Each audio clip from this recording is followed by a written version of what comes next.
Hello everybody! This is my presentation over the issue of privacy.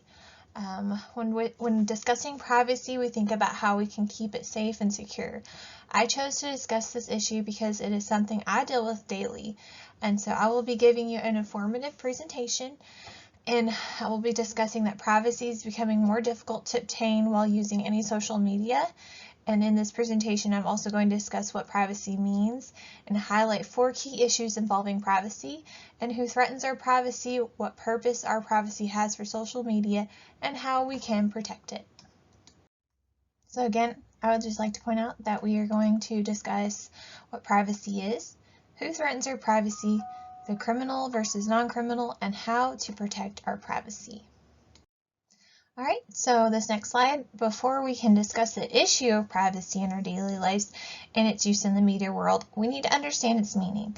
And it's also important to understand who obtains our personal information.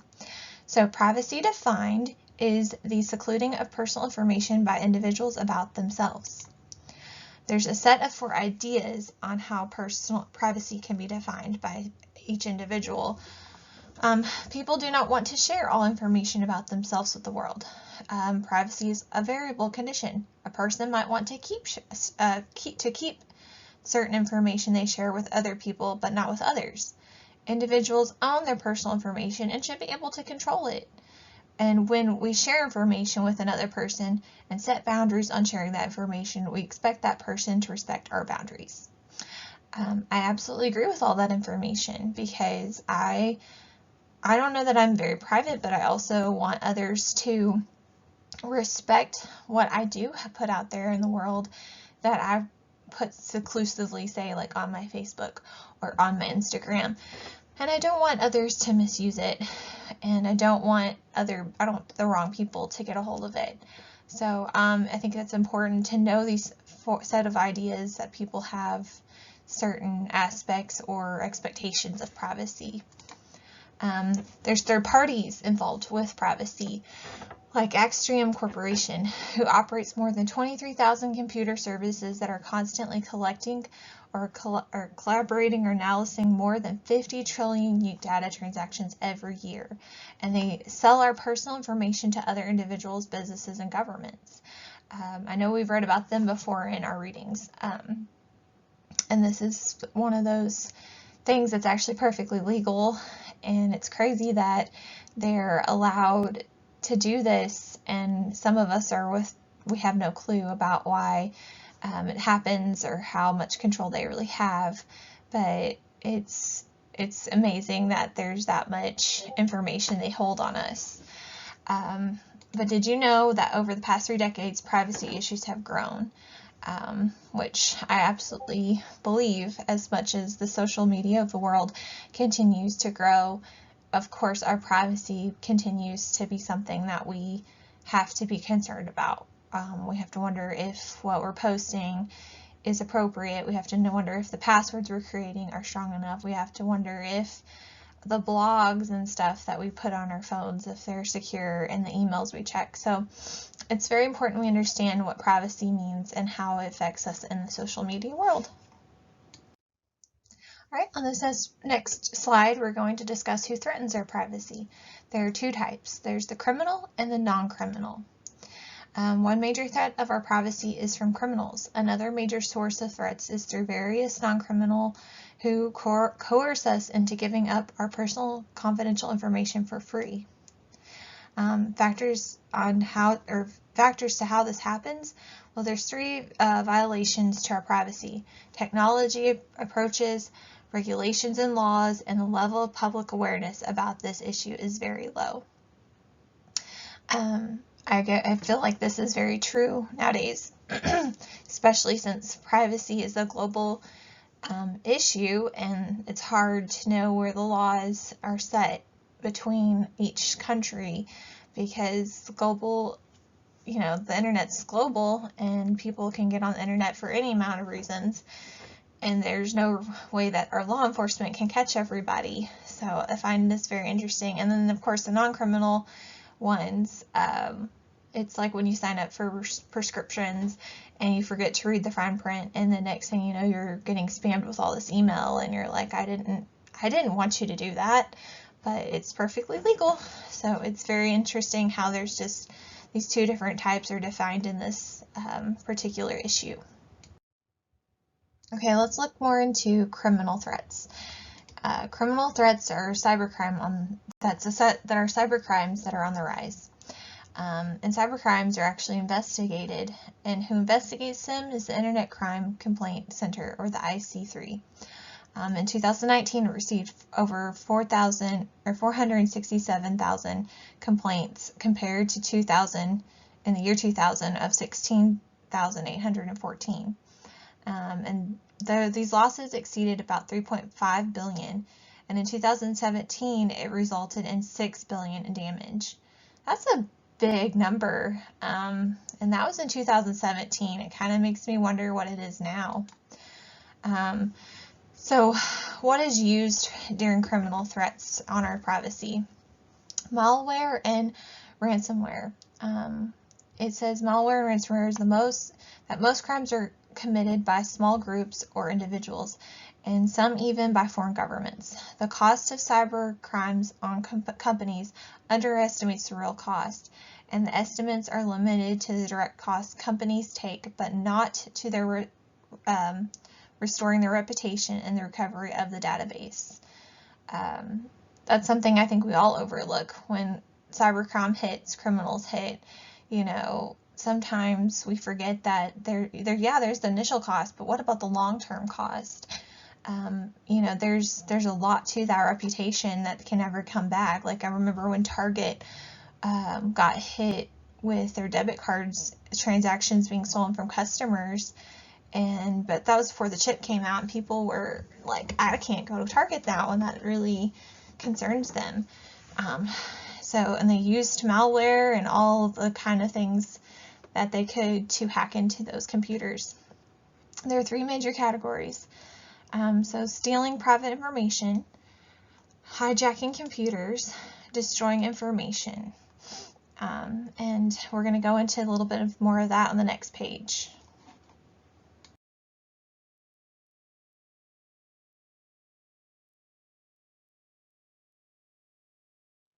Okay, so let's discuss more about what criminal threats are, more information to it. So there's direct and indirect. If private information is stored on a cloud, criminals can steal it. There's phishing and spyware that are used as direct threats, and because our private information exists in thousands of different databases, it is easy for criminals to threaten us in an indirect way. We even try to use firewalls to help us prevent this, and they still find a way to get into our information. There's economic and political purposes. These purposes motivate the criminals who pose a threat on our personal information. And there's hackers who are motivated. The hackers that are motivated by economic purposes hope to convert the information they steal into money. This can result into identity theft. I've actually had many friends who have been a part of that, sadly. And of course, we know identity theft is the use of key pieces of a person's personal information to assume that person's identity by utilizing all kinds of economic resources such as credit cards, loans, bank accounts, and driver's licenses. This can be devastating for many individuals who, personally are in a standing that may suffer. I got my debit card stolen once, and thankfully I have a bank account or a bank that when this happens, they can track who did it, and I'm actually not held liable. But there are some places, if you get the wrong loan, if you get a loan from them, sometimes that's not always the case, and you're still held liable. Hackers who are motivated by political purposes, they breach a company's firewall to access private information to exert power over that company. The crime is also known as hacktivism.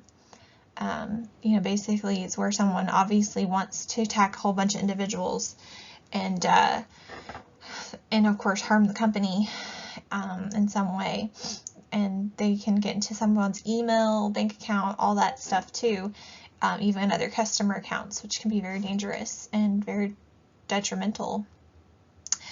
There's hijacking of computers, which is the second major criminal threat.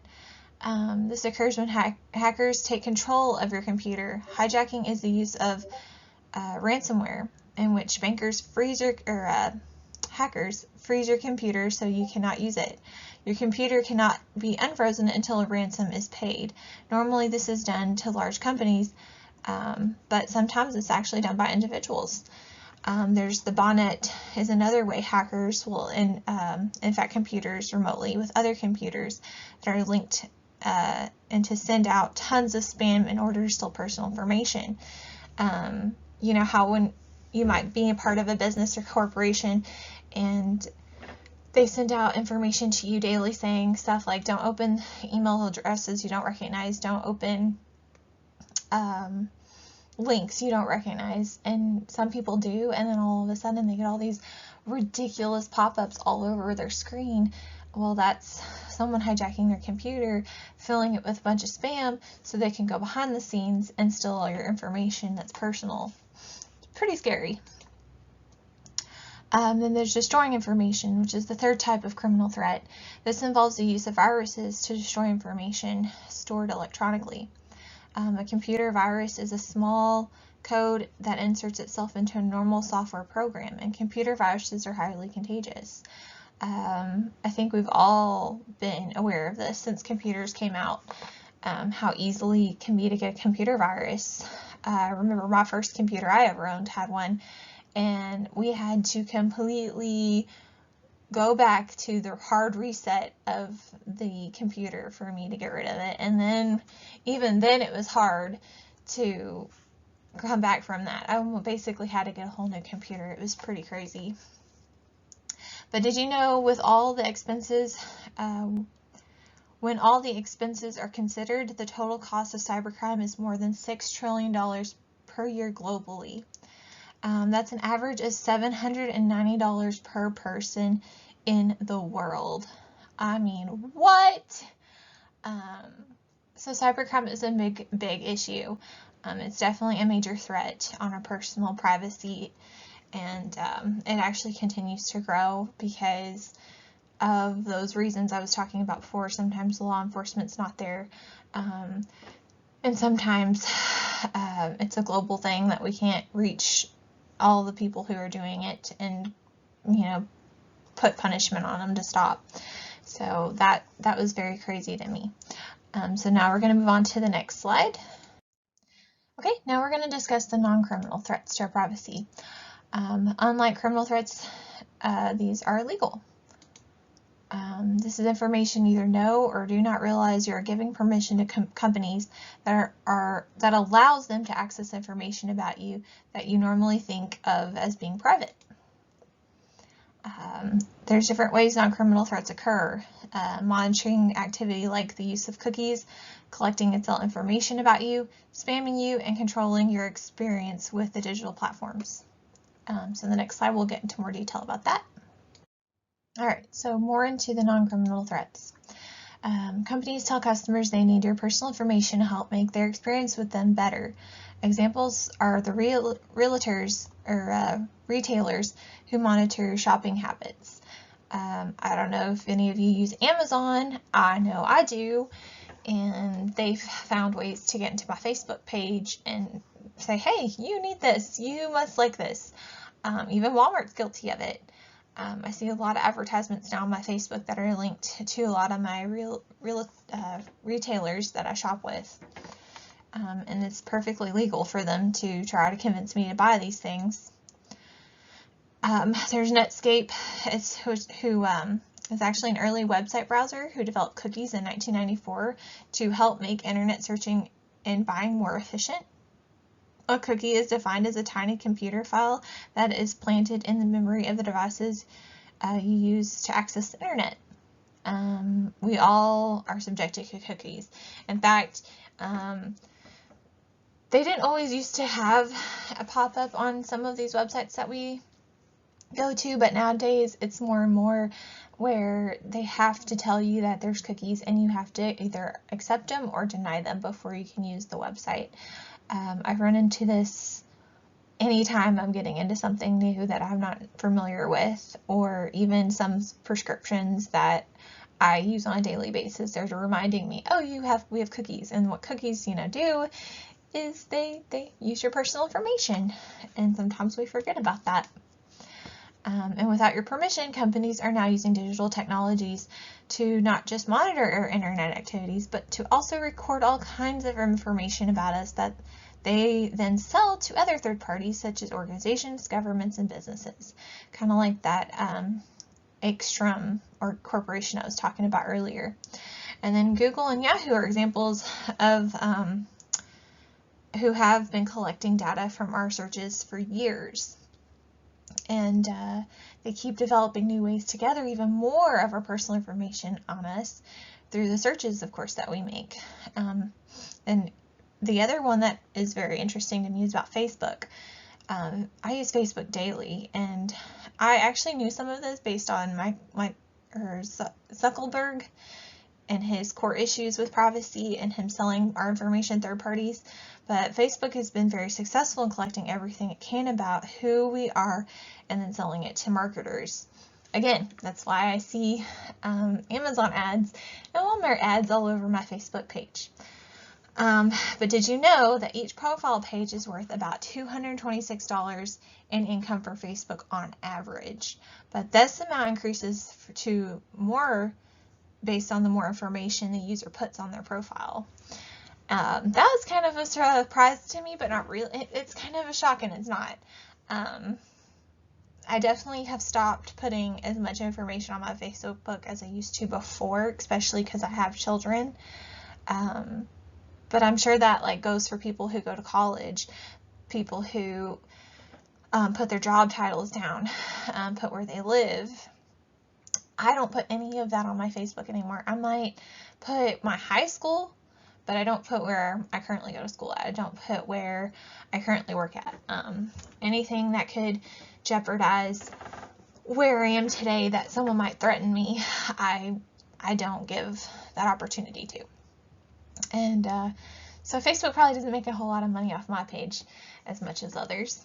I also don't have that many friends, and I'm okay with that.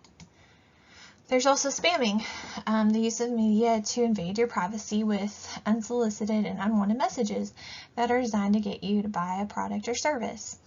It focuses on email accounts, text messages, phone calls, and even ebooks, like the things you download from Amazon.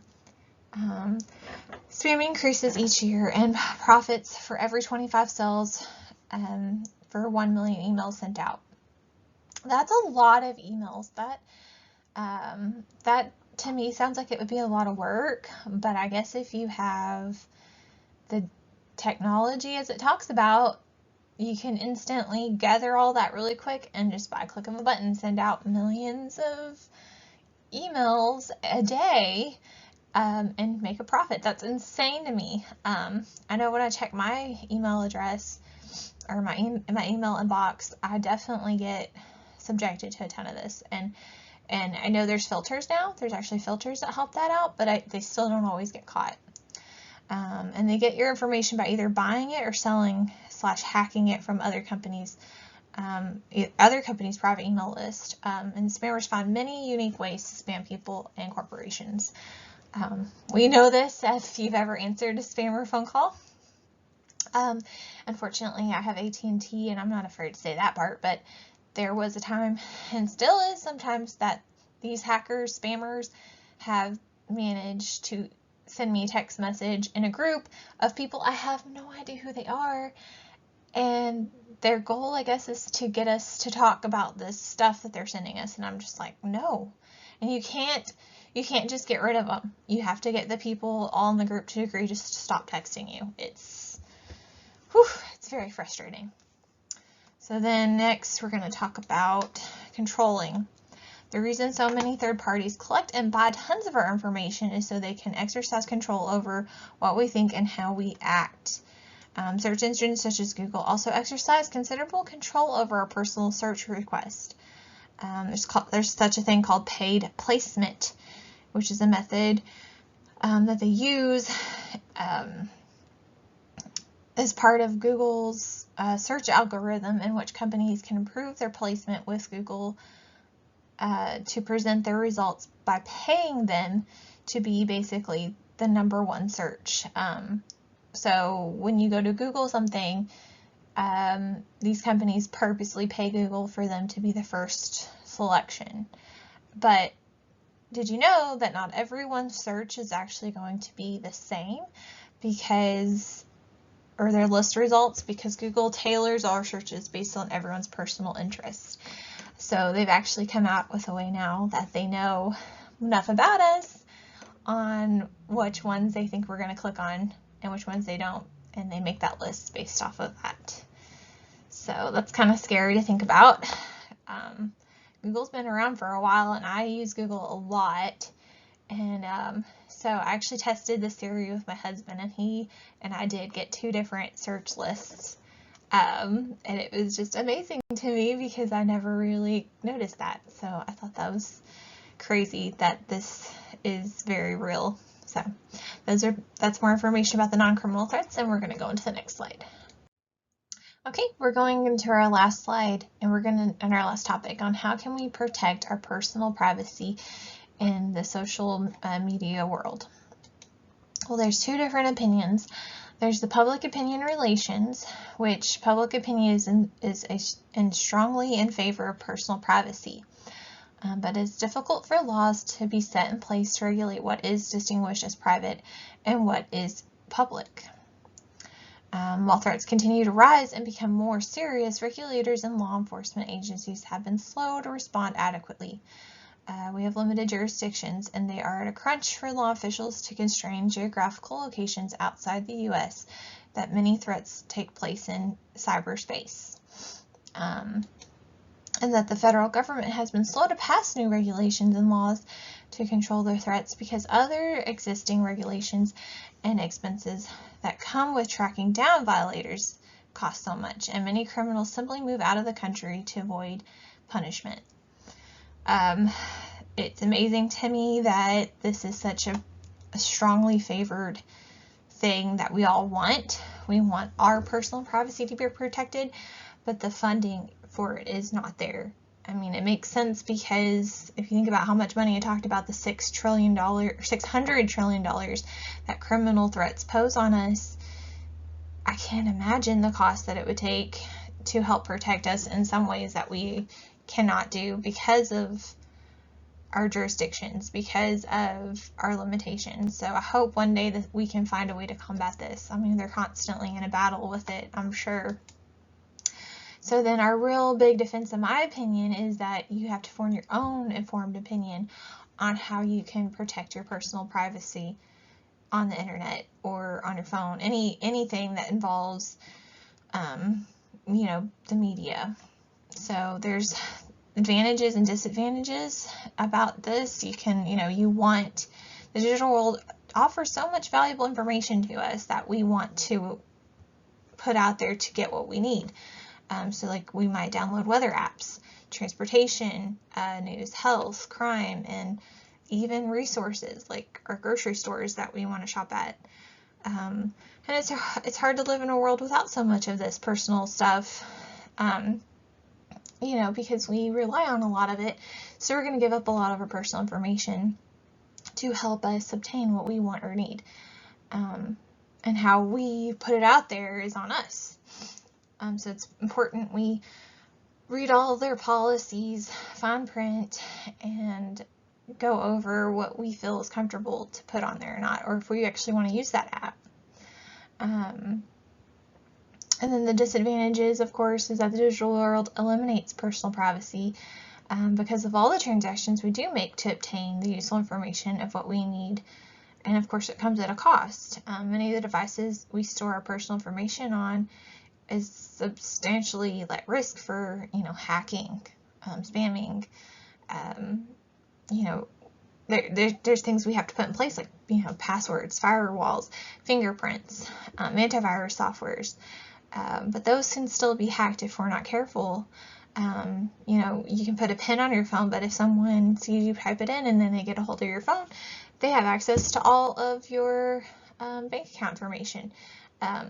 the technology we use nowadays, it puts everything in a cloud for us, so we can log into things without remembering our password. We can rely on our, apps and stuff to recognize us based on other things that we didn't have to necessarily have before, that make it not as difficult for people to get into. So we have to be aware of those things. I know on my phone, I have my fingerprint and a PIN because I have to keep my children off of it. And even then, I don't know how they've managed to open it before. So I've had to find other ways. And if it's not locked, I have to be extra careful that they don't get into things that, again, even though I have a password to it, I can click on it and it'll say, oh, you have it saved, let's use it. So we have to know what we're doing. There's also actions that can be taken to help protect our personal information. Of course, this is in our readings. We can map out our expectations of privacy. We can ask ourselves what privacy means to us. Again, so when you use like Facebook, Instagram, Twitter, how much do you trust putting on there? And do you feel like it's very private, or you feel like it's not? You got to ask yourself these questions. We have to examine whether our expectations of our privacy on these websites are being met. Can we determine what information is currently available to us? Can we search websites that have our accounts on where you frequently post things, like I was talking, like posts and pictures? Can we trust that those aren't going to be shared? We have to look into everything that we do on our phones and our networking sites. We have to see if they're constantly staying up to date with our privacy. And of course, they have rules too. And we have to understand, we have to feel like if they meet our expectations or not. Are we being consistent? Are we being consistent with information that we want shared and to the right people? Think about how much trust you have in others that you are sharing your personal information with. We also have to examine how much you can trust your internet service provider to respect your privacy. I feel like that one's actually a little underestimated because I didn't really think about that until after I read about this. Our internet service providers, like even our search engines again, like, are the websites we are using providing us with clear understandings of how they use our personal information and when using their websites. Check to see if there's opt-out options for data collections of your personal information, giving you more control over it. Think about the posts that we put, again, and it's like I said, Google can take your searches and figure out who you are and compose a list based off of that. I might switch to DuckDuckGo because I've heard that they don't do that sort of thing, and then I'm less likely to be bombarded by spams or ridiculous ads on my Facebook. So lastly, we can check for risks of invasions to your privacy to check your hard drive for cookies, limit those cookies, download software, and protect our computer from threats to privacy. Be sure to never take your privacy for granted. Continually monitor the threats that you're being faced with daily, and never give out information you don't want shared. I think that's common sense there, but there are things that, again, non-criminally, they persuade us into giving out, and next thing we know, we're wishing we hadn't. And it can definitely take a toll on you. I know I once gave out my phone number for insurance on this one website, and all of a sudden, it happened instantly. I started getting all these calls from people I didn't know. And it says spam risk on my phone now, but it would not stop. And even today, I still get calls constantly, at least once a day. I even got a spam call while recording this video. I was like, this is crazy. And I have to figure out who I've shared that phone number with to figure out if I can opt out of it. I have to go through my email addresses, unsubscribe from things that I didn't subscribe to. It's very important, and we have to think about, again, what our expectations are of these things. So I hope I gave a pretty good informative presentation to you all. I'm going to end the slide on the next slide. here's my works cited page. All the credit goes to our media literacy book, the issue of privacy, and it can be talked about in our book from pages, I believe, 399 all the way to 400. Oh my goodness, it's a big one. 430. So if you have any questions regarding any of this yourself, feel free to look into it. Thank you for watching. All right, thank you all for watching. I hope you enjoyed my informative presentation on the issue of privacy.